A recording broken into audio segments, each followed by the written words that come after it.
Hello विद्यार्थियों, नमस्कार। मैं शुभम प्रजापति आप सभी का टेक्नो विद्या स्कूल के इस नए वीडियो में फिर से स्वागत करता हूं।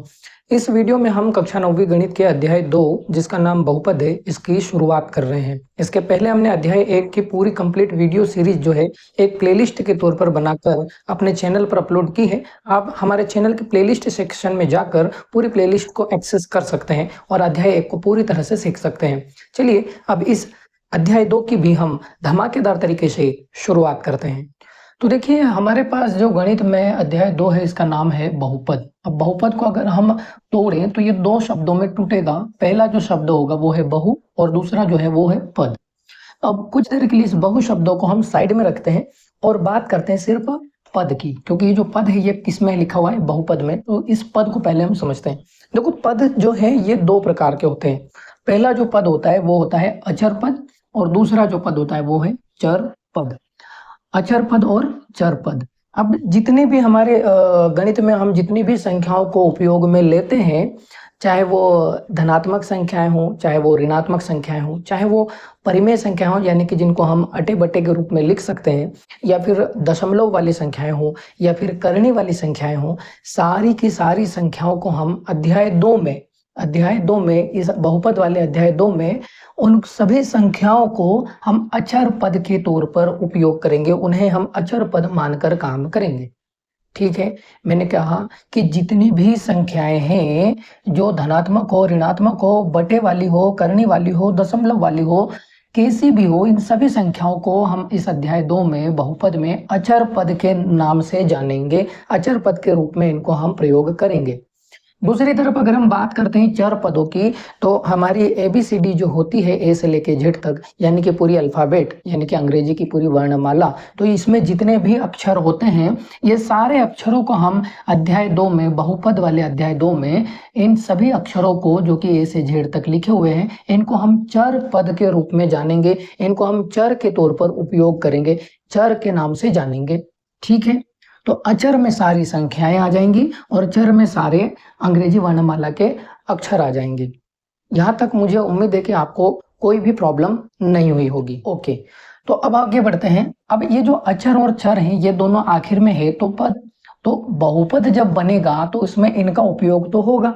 तो चलो कैसे उपयोग होगा वो समझाता हूँ।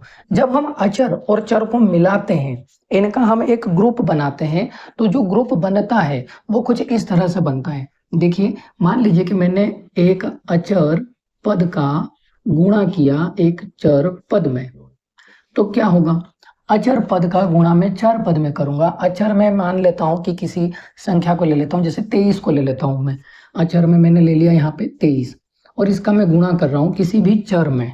अब देखो, अगर हम अध्याय 2 की बात करेंगे तो इसमें सबसे ज्यादा जो उपयोग में होने वाला जो चर होता है वो चर कौन होता है? एक्स होता है। तो हम कुछ देर के लिए यहाँ पर x का मान, यहाँ पर मतलब x को यहाँ पर हम लिख देते हैं। अब अचर में चर का हमने गुणा किया, गुणा कर दिया मतलब हमने इनकी शादी कर दी। गुणा करना मतलब इनकी शादी करना, शादी हो गई यानी गुणा हो गया। तो अब ये दोनों अब साथ में लिखेंगे और इन दोनों को जब हम साथ में लिखेंगे तो ये क्या हो जाएगा? 23x, इस तरह से हो जाएगा। तो ये जो है अब ये एक नया पद बन गया, नया पद। यहाँ एक चीज का और ध्यान रखना है, अगर मैं पूछूं कि क्या ये एक पद है या दो पद है, तो आपको कहना है कि ये सिर्फ एक पद है। ऐसा क्यों? क्योंकि अब वो दोनों पद मिलकर एक पद बन गए। अब वो अकेला एक पद हो गया है। 23 और x मिलकर अब एक पद हो गए और इस पद को एक अलग नाम से हम जानेंगे। इसको हम क्या कहेंगे? इसको हम कहेंगे बीजीय व्यंजक। बीजीय व्यंजक। ये जो नया पद हमें मिला है ना, इस नए पद को बेटा हम क्या कहते हैं? बीजीय व्यंजक, जो कि अचर और चर के समूह से, उनके मिलन से बनता है, उनके एक ग्रुप से बनता है बीजीय व्यंजक। तो क्या बीजीय व्यंजक अलग अलग प्रकार के हो सकते हैं? हाँ, बिल्कुल हो सकते हैं। देखो कितने प्रकार के हो सकते हैं, कैसे कैसे बीजीय व्यंजक दिखाई देते हैं, मैं आपको बताता हूँ। देखो, मान लो कि मैंने यहाँ से, जैसे अभी ये 23 तो एक धन की संख्या थी, ठीक है। अब मान लेते हैं कि किसी ऋण की संख्या को हम उठाते हैं, जैसे ऋण 5। अगर मैं यहाँ से ऋण 5 को ले लेता हूँ और मैं उसमें गुणा करता हूँ x का, ये चर है x, ठीक है। इस x का गुणा किया तो यहाँ पर जो बीजीय व्यंजक बनेगा वो क्या हो जाएगा? ऋण 5x। ये जो नया पद आया ये क्या है, ऋण 5x, तो ये भी एक बीजीय व्यंजक ही है, यह भी एक बीजीय व्यंजक है।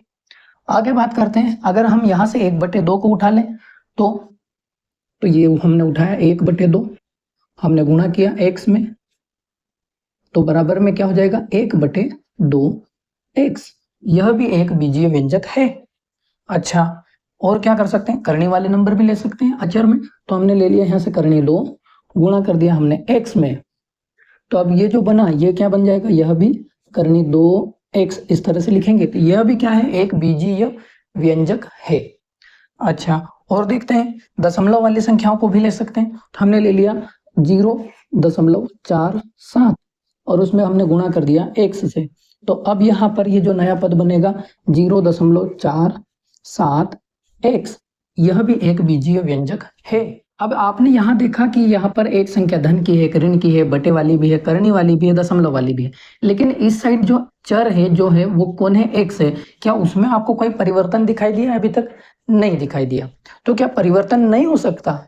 नहीं, हो सकता है, परिवर्तन इसमें भी हो सकता है। आओ देखते हैं उसमें क्या परिवर्तन हो सकता है, क्या बदलाव हो सकते हैं। मान लो कि जैसे अगर मैंने यहाँ पे 23 लिखा, ये वाला गुणा कर दिया मैंने x में, लेकिन अब की बार x पर घात लगी है 2, x पर घात लगी है 2, तो अब ये जो बनेगा नया पद वो क्या बन जाएगा, 23x की घात 2। तो क्या ये बीजीय व्यंजक है, सवाल है। तो हम कहेंगे कि हाँ, यह भी एक बीजीय व्यंजक है, भले ही चर पे कोई घात लगी हो तब भी वह बीजीय व्यंजक होगा। ठीक है। अच्छा, तो फिर घात अगर हम कुछ इस तरह से लिख दे तब, जैसे 23 हमने गुणा कर दिया, x की घात हमने ऋण का 2 लगा दिया, तो अब ये 23x की घात ऋण 2 एक नया पद बन जाएगा। 23 अचर पद है, x की घात ऋण 2 चर पद है, हमने दोनों का गुणा किया, इनका दोनों का हमने एक समूह बनाया, इनका मिलन किया, तो ये नया पद बन गया। अब ये जो नया पद बना है 23x की घात ऋण 2, तो क्या यह एक बीजीय व्यंजक है? तो हम कहेंगे कि हाँ, यह भी एक बीजीय व्यंजक है। अच्छा, आगे बढ़ते हैं। मान लो जैसे ऋण 5 है, हमने इसमें गुणा कर दिया x की घात 1/2 से, ऋण 5 का गुणा किया x की घात 1/2 से, तो ये बन जाएगा ऋण 5 x की घात 1/2, ऋण 5 x की घात 1/2, ये नया पद बन गया। तो क्या यह एक बीजीय व्यंजक है? तो हम कहेंगे कि हाँ, यह भी एक बीजीय व्यंजक है। तो कहने का मतलब मेरा ये है कि यहाँ जैसे अक्षर लिखे हुए हैं ना, चर पद का मतलब ये नहीं है कि जैसा अक्षर लिखा है बस वैसा ही यूज होगा, उस अक्षर पर घात भी हो सकती है, घात धनात्मक भी हो सकती है, ऋणात्मक भी हो सकती है, बटे वाली भी हो सकती है ना। ठीक है, इस बात का भी ध्यान रखना है। अच्छा, और क्या हो सकता है तो बीजीय व्यंजक होगा या नहीं होगा? जैसे मैंने लिख दिया कि 1/2 है, गुणा कर रहा हूं मैं, 1/2 है, गुणा कर रहा हूं मैं करणी x से, उत्तर क्या हो जाएगा 1/2 करणी x। अब मैं पूछ रहा हूं कि क्या यह भी एक बीजीय व्यंजक है? आपको कहना है कि हाँ, यह भी एक बीजीय व्यंजक होगा और है। ठीक है, इस तरह से ये हमने देखा, इसमें धनात्मक घात है, इसमें ऋणात्मक घात है, इसमें 1/2 घात में है, यहाँ पर करणी में घात है। ठीक है, तो इस तरह से हमने ये बीजीय व्यंजक के अलग अलग रूप देख लिए। अब मैं आपसे एक बहुत जरूरी बात कहना चाह रहा हूँ, वो ये है, इन सभी में एक ही पद बन गया है। अब ये भले ही 2 पदों से मिलकर बने हों, लेकिन 2 मिलकर अब वो एक हो गए हैं, तो एक हो गए, इसलिए ये सारे बीजीय व्यंजक जो है वो एक पद वाले बीजीय व्यंजक है। अब देखिए, अब यहाँ पर सभी में अगर एक पद वाले बीजीय व्यंजक हैं, ये सभी के सभी, अगर ये जो बीजीय व्यंजक है सभी अगर एक पद वाले बीजीय व्यंजक है, तो क्या एक से अधिक पद वाले भी बीजीय व्यंजक हो सकते हैं? हाँ, बिल्कुल हो सकते हैं, एक से अधिक पद वाले भी बीजीय व्यंजक हो सकते हैं। एक से अधिक पद वाले बीजीय व्यंजक, मैंने इस तरह से यहाँ पर एक लाइन लिख दी है। अब मैं आपको बता देता हूँ कि एक से अधिक पद वाले बीजीय व्यंजक कैसे होते हैं, कैसे दिखाई देते हैं। मान लीजिए कि मैंने यहाँ से 23x की घात 2 को उठाया, तो ये मैंने लिखा 23x की घात 2।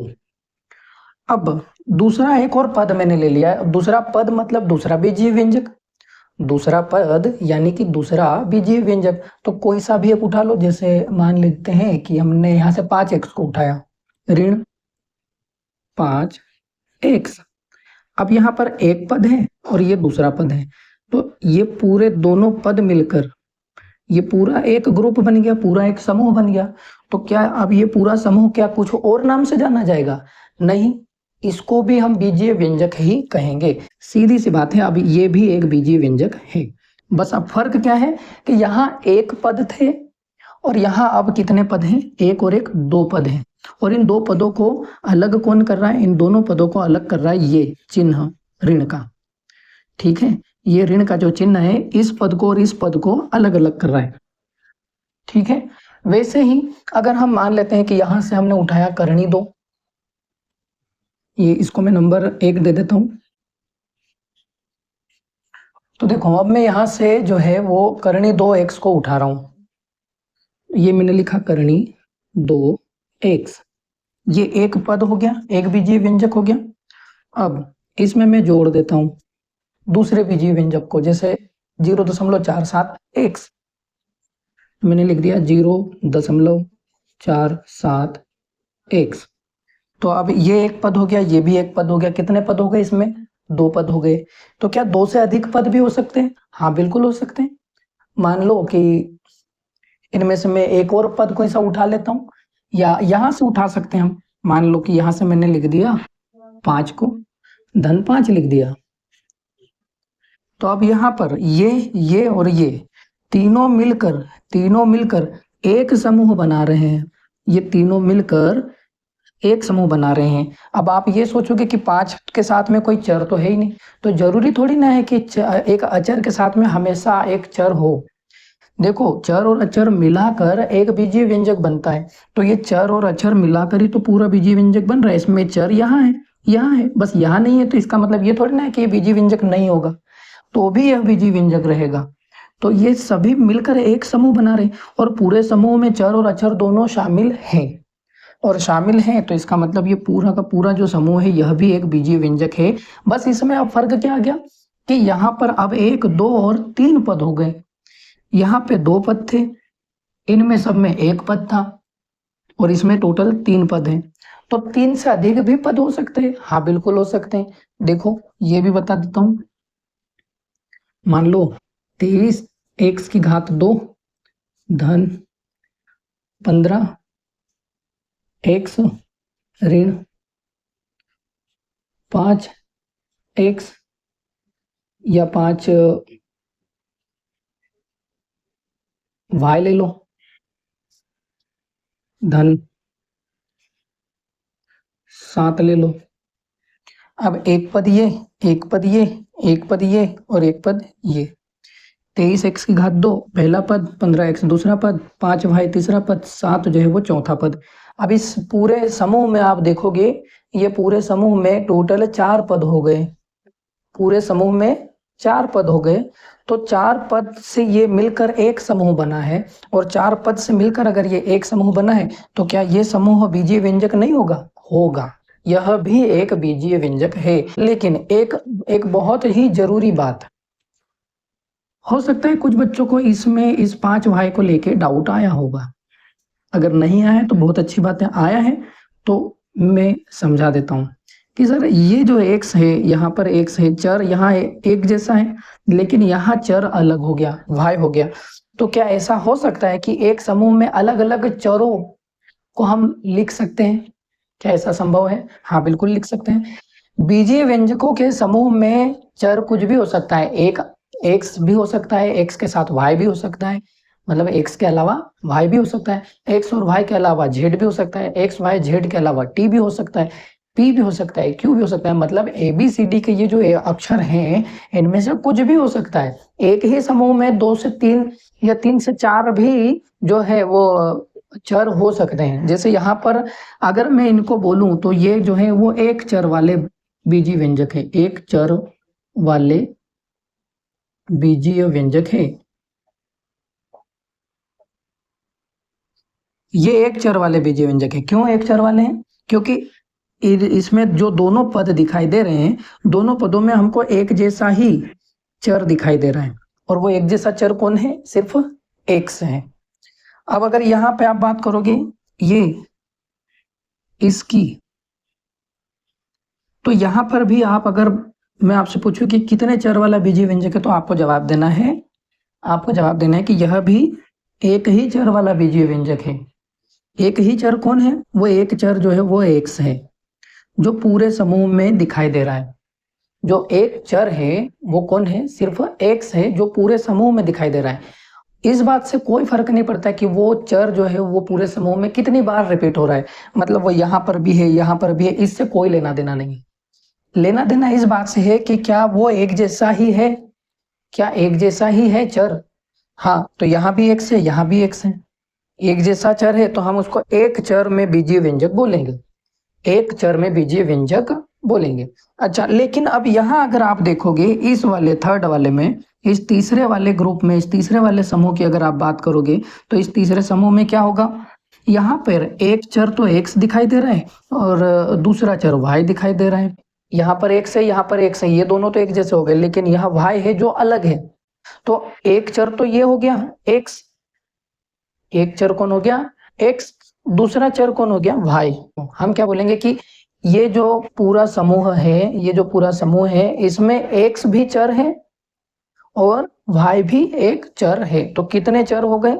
एक्स और वाई, दो चर हो गए। अगर दो चर हो गए तो इसका मतलब ये पूरा बीजीय व्यंजक कितने चरों वाला है?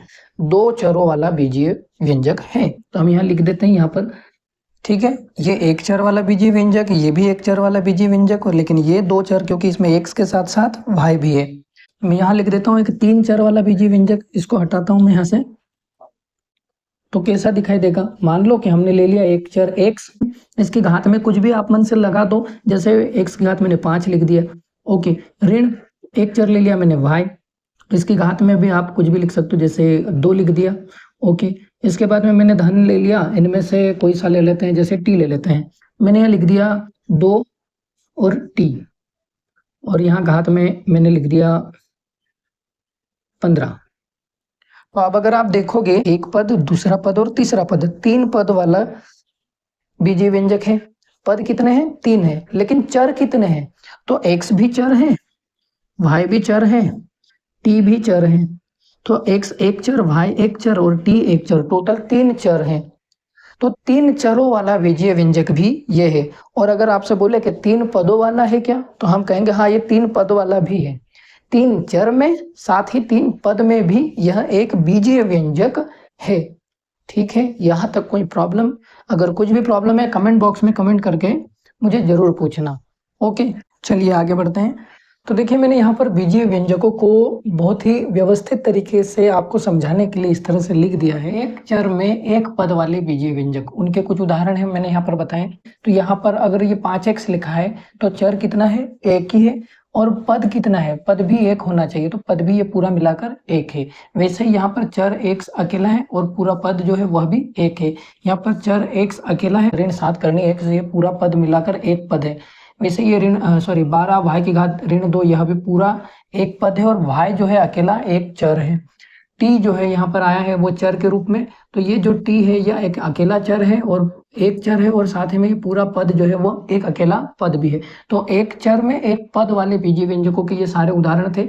यहाँ पर ये 2/3 एक्स की घात 2 है, एक्स जो है अकेला चर है और पूरा जो पद है वह एक अकेला पद है। तो एक चर भी है इनमें, और ये सारे जो बीजीय व्यंजक है इनमें पद भी एक ही है। वैसे ही चर इनमें भी एक ही है, लेकिन अब जो है इसमें पद कितने हो गए? 2 हो गए। तो यहाँ पर एक और एक 2 पद है, लेकिन चर कितना है? सिर्फ एक्स अकेला है। यहाँ पर ये और ये 2 पद है, लेकिन चर जो है वो सिर्फ एक्स है। चर कौन है? सिर्फ एक्स है, अकेला एक चर है। वैसे यहाँ पर भी ये और ये 2 पद हो गए, ऋण 7x की घात 3, 5x की घात 2, 2 अलग अलग पद है, तो 2 पद हो गए ये और ये, लेकिन चर दोनों में एक्स अकेला एक्स ही है। तो यहाँ एक चर है तीनों में, कौन? यहाँ पर भी एक्स है, यहाँ पर भी एक्स है और यहाँ पर भी एक्स है। तीनों में एक जैसा चर है यानी एक्स है, तो एक जैसा चर है यानी कि एक चर वाला। लेकिन पद कितने हैं? 3, 1, 2 और 3। तो ये एक चर में 3 पद वाला बीजीय व्यंजक है। वैसे यहाँ पर इसमें और इसमें तीनों पदों में वाई अकेला चर, 3 पद, यानी एक चर में 3 पद वाला बीजीय व्यंजक। तो एक चर में 3 पद वाले बीजीय व्यंजकों के ये उदाहरण थे। वैसे अगर हम यहाँ देखें, अब चरों की संख्या हम बढ़ा रहे हैं, तो यहाँ पर 2 चर हो जाएंगे। एक चर x है, एक चर y है। बोला है दो चर वाले, तो हाँ ठीक है, दो चर, एक एक्स है और एक है वाई, और दो पद भी होने चाहिए, तो ये एक पद और ये दूसरा पद, तो दो चर वाले दो पदी बीजीय व्यंजक। यहाँ ध्यान दो, एक चर वाई है और एक चर एक्स है, तो दो पद है, दो चर भी हो गए, तो दो चरों में दो पदों वाला बीजीय व्यंजक का उदाहरण है ये। वैसे ही यहाँ पर भी दो चरों में दो पदों वाला बीजीय व्यंजक का उदाहरण, यहाँ भी दो चर एक्स और वाई है और दो पद भी है, तो ये भी एक दो चरों में दो पदों वाला बीजीय व्यंजक का उदाहरण है। दो चरों में अब तीन पद आ जाएंगे, पद कितने हो जाएंगे? तीन हो जाएंगे। तो चर दो ही है, एक एक्स है एक वाई है, और पद हो गया ये तीसरा वाला, एक पद दूसरा पद और ये तीसरा पद। यहाँ पर एक्स और वाई दो जो है, एक्स और वाई, यहाँ पर वाई दो बार रिपीट हुआ है, लेकिन रिपीटेशन से कोई फर्क नहीं पड़ेगा। यहाँ ये दो चर हो गए एक्स और वाई, लेकिन पद कितने हो गए? एक, दो और एक तीन, टोटल तीन पद हो गए। तो दो चर के साथ साथ तीन पद, एक दो तीन। यहाँ पर भी एक चर एक्स, ये भी वही रिपीट हो गया, और यहाँ पर वाई है, तो एक चर एक्स है और दूसरा वाई है, एक चर एक्स है और दूसरा वाई है, तो दो चर हो गए। पूरे समूह में चर कितने हैं? तो दो हैं, एक्स और वाई। और पद कितने हैं? तो एक पद, दो पद और तीन पद, टोटल तीन पद हैं। तो दो चरों में तीन पद वाला बीजीय व्यंजक, ये सभी उसके उदाहरण थे। अब तीन चर हो जाएंगे, चरों को हम फिर से बढ़ा रहे हैं, अब चर हम कितने ले रहे हैं? तीन ले रहे हैं, एक्स वाई और यहाँ पर जेड है। एक चर ये रहा, एक चर ये रहा, एक चर ये रहा, टोटल तीन चर। पद कितने हो गए? एक पद ये, दूसरा पद ये, तीसरा पद ये, तो एक दो तीन चर में तीन पद वाला, तीन चर में तीन पद वाला बीजीय व्यंजक का ये उदाहरण है। वैसे ही यहाँ पर ये जो है, ये भी क्या है? एक चर ये है, दूसरा चर ये है, तीसरा चर ये है, एक्स वाई और जेड। पद कितने? एक, दो और तीन, टोटल तीन पद है, तीन चर भी है, तो तीन चर में तीन पद वाला बीजीय व्यंजक। यहाँ पर एक्स है, वाई है, जेड है, जेड की जगह आप टी भी ले सकते हो, पी भी ले सकते हो। सिर्फ ये उदाहरण है जो मैं आपको बताना चाह रहा हूँ कि बीजीय व्यंजक इस तरह से हो सकते हैं और इससे ज्यादा भी हो सकते हैं। जरूरी नहीं कि मैंने यहाँ पर तीन तीन पद तक बताए तो तीन से ज्यादा होते नहीं, होते हैं, चार पद में भी होते हैं, पांच पद में भी होते हैं, थोड़ी देर पहले मैं आपको बता चुका हूँ इसके बारे में। तो यहाँ पर ये जो है, ये एक्स वाई और जेड तीन चर भी है, और ये पूरा एक पद, ये दूसरा पद और ये तीसरा पद, तीन पद भी है, तीन चर भी है, तो तीन चर में तीन पद वाले बीजीय व्यंजक हो गए। अब एक बहुत ही महत्वपूर्ण कॉन्सेप्ट जो है, एक बहुत ही महत्वपूर्ण चीज जो है, वो आपको प्रश्नावली 2.1 के प्रश्नों को हल करने में मदद करेगी, वो समझा देता हूँ। देखो यहाँ पे मैं साइड से पहले इनको मिटा देता हूँ ताकि आपको वो समझने में प्रॉब्लम ना हो। हम बात करेंगे अब समझने के लिए, हम बात करेंगे बीजीय व्यंजकों में गुणांकों की। गुणांक क्या होते हैं? तो देखो गुणांक जो होते हैं वो क्या होते हैं, पहले समझो। 5x को हम उठाते हैं यहाँ से, 5x को, तो यहाँ पे 5 जो है वो अचर संख्या है, हमको पता है अचर पद है, और x जो है वो चर पद है। तो जो अचर होता है ना, उसी को गुणांक भी कहते हैं। ये क्या है? गुणांक है। किसका गुणांक है? तो हम कहेंगे x का गुणांक है। क्यों? क्योंकि ये किससे गुणा में है? इन दोनों की शादी हुई थी, आपको याद है मैंने शुरुआत में बताया, इन दोनों की हम शादी करवा रहे हैं, शादी करवा रहे तो दोनों साथ में आ जाएंगे। हमने वहां पे 5 में x का गुणा किया था, तब 5x बना था, तो ये गुणा कर रहे हैं तब जाके साथ में आए, x का गुणांक, तो वो हो जाएगा कितना? 5। अच्छा, तो इसी तरह से अगर मैं आपसे इसमें पूछूं 3x की घात 2 में, 3x की घात 2, ठीक है, इसमें पूछ रहा हूं मैं x की घात 2 का गुणांक, x की घात 2 का गुणांक, तो कौन हो जाएगा? x की घात 2 में किसका गुणा हुआ है? अचर संख्या कौन है? 3, तो ये हो जाएगा 3 x की घात 2 का गुणांक। जैसे ये है 7x की घात 3 ऋण 11 y की घात ऋण 2, 7 x की घात 3 ऋण 11 y की घात ऋण 2। अब मैं इसमें पूछ रहा हूं आपसे कि x की घात 3 का गुणांक बताओ, क्या हो जाएगा? x की घात 3 है यहाँ पे, तो इसका गुणांक पूछ रहा हूं, तो गुणा में कौन है? उसके 7 है, ठीक है। अगर मैं पूछूं y की घात ऋण 2 का गुणांक बताओ, तो ये क्या हो जाएगा? y की घात 2 के साथ में गुणा किसका हुआ है? 11 का, तो इसका गुणांक जो है वो 11 हो जाएगा। ठीक है, तो इस तरह से आप जो है वो गुणांकों को भी निकाल सकते हो। गुणांक आपने समझ लिए, अब हम समझेंगे घातों को। ऋण 7 x की घात 3 लिखा है कहीं पे, धन 5 x की घात 2 लिखा है। ऊपर दिए गए बीजीय व्यंजक की घात बताइए। तो इसका आंसर क्या होगा? तो इसका आंसर होगा जो उस पूरे बीजीय व्यंजक में सबसे बड़ी घात है वही पूरे बीजीय व्यंजक की घात है। जो उस बीजीय व्यंजक में सबसे बड़ी घात है वो पूरे बीजीय व्यंजक की पूरे समूह की घात कहलाएगी। तो इसमें ये दो घातें दिख रही है, एक तो 2 है और एक 3 है। बड़ी घात कौन सी? 3, तो आंसर हो जाएगा 3। ठीक है, इस तरह से आप घातों को निकाल सकते हो। अच्छा, मान लो अगर उदाहरण आपसे आपसे ये पूछा जाए 12 y की घात 5 धन 7 y की घात 3 ऋण 6 y की घात 2। अब आपसे पूछा जाए कि बताओ कि इसकी घात क्या है पूरे बीजीय व्यंजक की, तो यहाँ पर भी आप जो घात बताओगे आंसर में वो क्या बताओगे? जो सबसे बड़ी घात है वो है। सबसे बड़ी घात क्या है? अब पहले देखो घातें कौन कौन सी है, एक तो 5 है, एक 3 है और एक 2 है। सबसे बड़ी 5, 3 और 2 में बड़ा कौन? 5, तो बस 5 है पूरे बीजीय व्यंजक की घात। देखो आपने पदों को समझ लिया, आपने गुणांकों को समझ लिया, आपने घातों को समझ लिया, आपने बीजीय व्यंजकों को समझ लिया। अब बहुपद जो है हमारा मेन टॉपिक, उस पे आते हैं।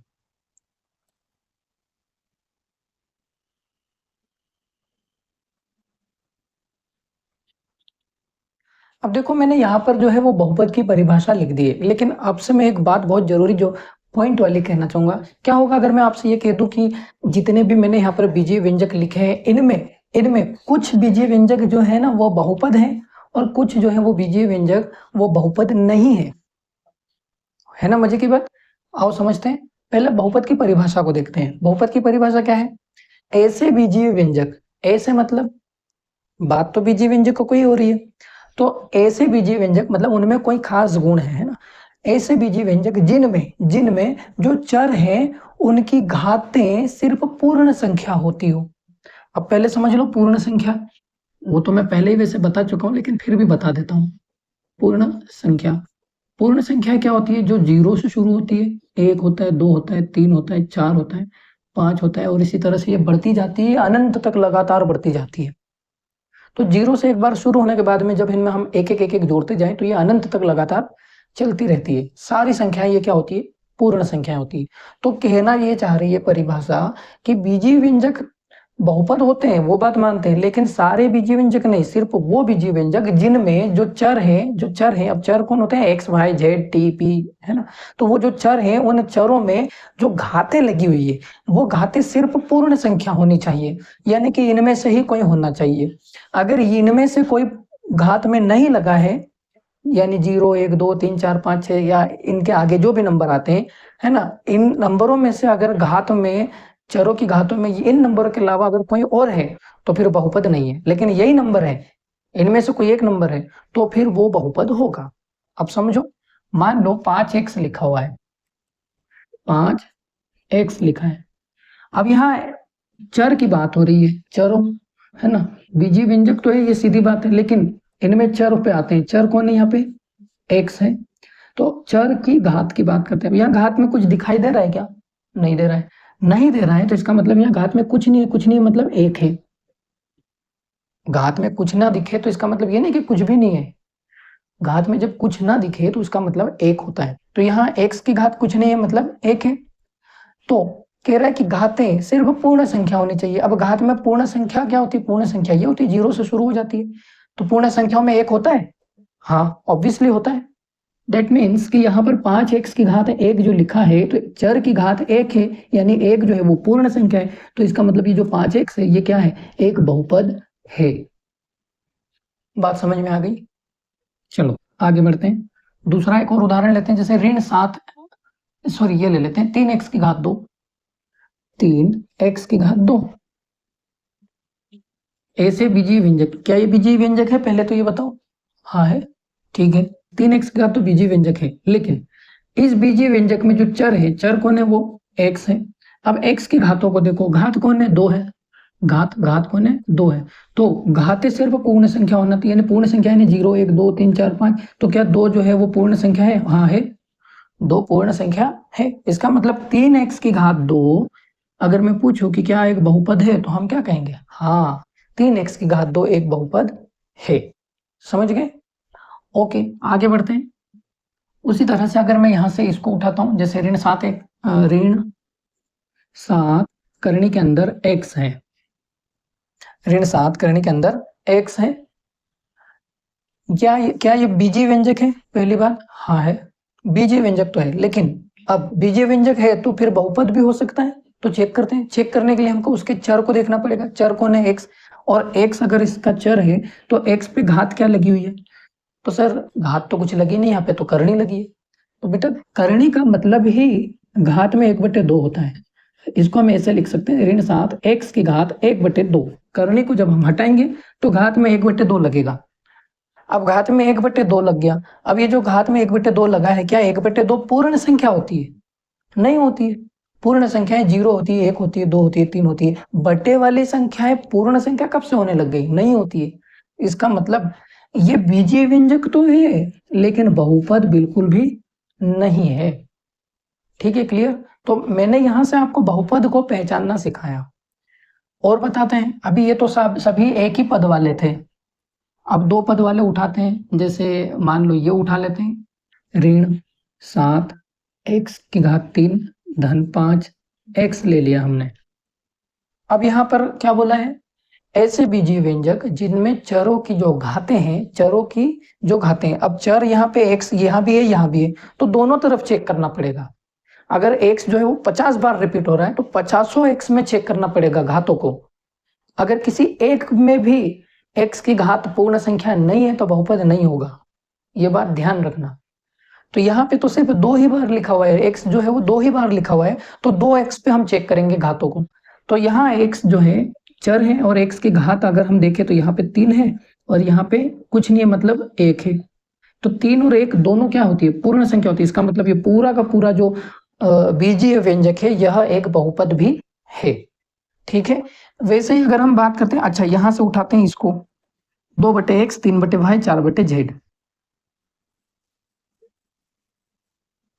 2/x धन 3/y धन 4/z।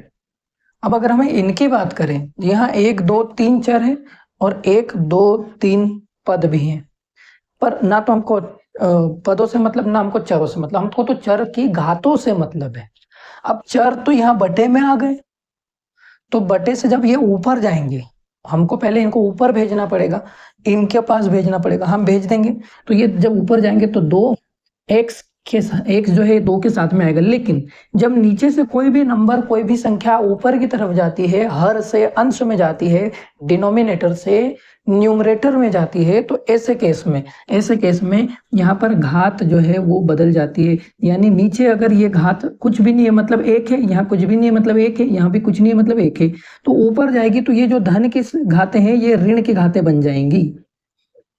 नीचे से जब ये ऊपर गए 2 के पास चला जाएगा, चला तो जाएगा, लेकिन घातों के चिन्ह बदल जाएंगे। घातों में कुछ भी नहीं था तो हमने मन से 1 लिख दिया, और जब 1 लिखा, ये नीचे जो 1 था वो धन का 1 था, ऊपर गया तो ऋण का 1 हो गया।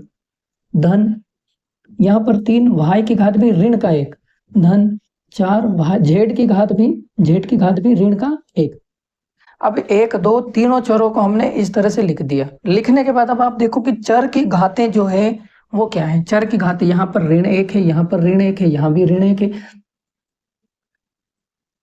ठीक है, तीनों में ऋण 1 है, और ऋण 1 जो है वो पूर्ण संख्या होती नहीं। इसका मतलब ये जो पूरा का पूरा जो समूह है, जो बीजीय व्यंजक है, यह बीजीय व्यंजक एक बहुपद नहीं है।